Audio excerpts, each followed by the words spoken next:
Belong yaga atai uding bala bang klein harut ki kiwa bapha ba purki thi ban si kislabari ba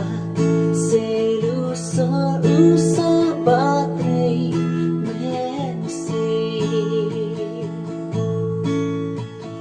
belong yaga atai uding bala ban klein harut ki kiwa bapha ban purki thi ban si kislabari ba seru so usa batrei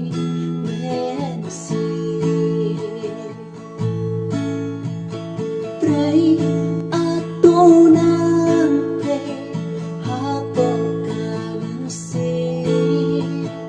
ba nagpenduya kacing